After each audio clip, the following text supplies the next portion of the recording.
the Obaship, especially in line with the subscription to the colonial legacy of Western education, with the exception of Oba Eweka II between 1914 and 1933, whose responsibility it was to restore the monarchy after unfortunate British invasion and the period of hiatus following it.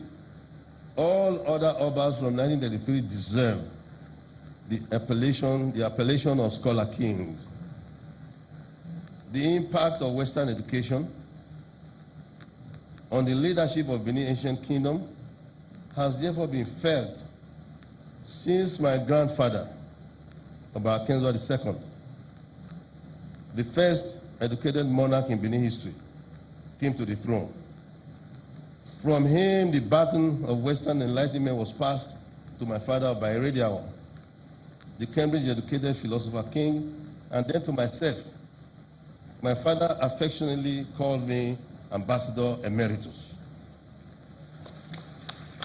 This was in allusion to my diplomatic sojourn to several countries in Europe and Africa on behalf of our dear country, Nigeria, after being educated in the United Kingdom, and also the first Benin monarch to be educated in the United States. My father never liked to go to the United States, but I didn't mind going to the United States. So I had a good experience there. Thus, while the core intellectual foundations of the Benin monarchy were laid long before the 20th century, its very positive manifestations came to settle in the 20th century.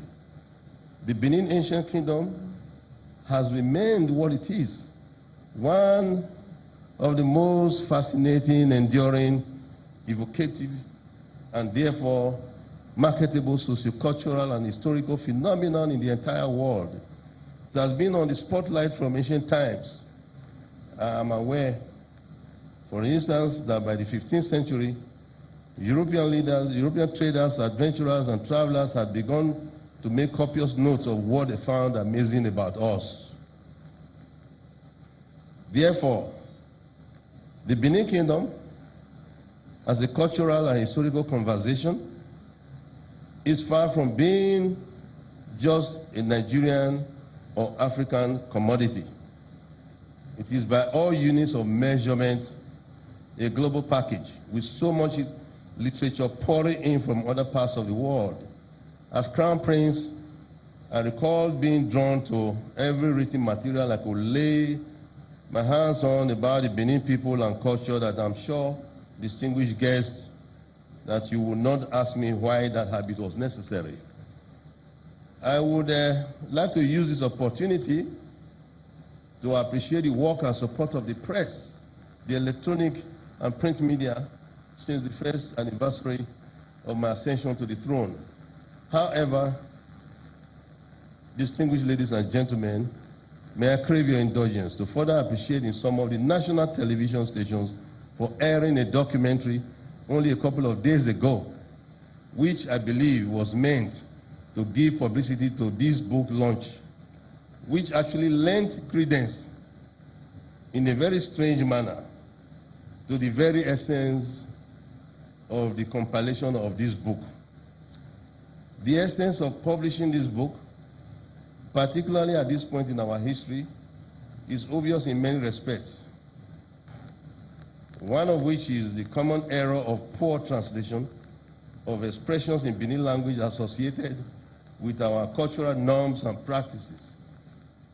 I observed in the recent documentary held in the electronic and social media, where interviews were conducted that featured inaccurate and poor narration of our history bordering on distortion of historical facts.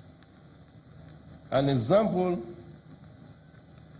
is that from that documentary, it was alluded that the Daken of Uselu, who is the Crown Prince, is a member of a group of kingmakers. The fact is that there is actually no group that are kingmakers in Benin. We don't have it in our culture. Because in Benin tradition, a king is born and not made or chosen by any individual. This group is referred to as Uzamaniyo, or the Edion in bracket, Edion, headed by Chief Olia, who merely performs the function of crowning the new Oba at the right time. Olia is in our midst, I believe, so it's still functioning there. In that same documentary, another narration, I'm sure many of you might have seen it. It was all over the news. It meant well, no doubt, it meant well, but we needed to correct some of these distortions. In that same documentary, another narration was that the Daken was referred to as a duke. In bracket, in the translation to Benin the language, a Nogie. The crown prince is not a Nogie in our tradition. The Daken is not a duke, but the crown prince presiding over a territory in the kingdom called Uselu at the right time, when the time comes, who derives his authority directly from the Oba of Benin and has power to confer chieftaincy titles on persons as prince of the palace of a Daken of Uselu. Again, it draws the power from the Oba of Benin, from the palace in Benin, the main Oba's palace. Further distortion of our history was the chief stating that the eldest son of the Oba is sent to Uselu to hold forth for a Daken Uselu. Wrong. The eldest son was strategically sent to hold forth for the recalcitrant subject of the then Oba called Iken. This is the history. Who was lured into battle outside the kingdom in order to be rid of his insubordination. Hence the name or title, a Dayinike, shortened to a Daken.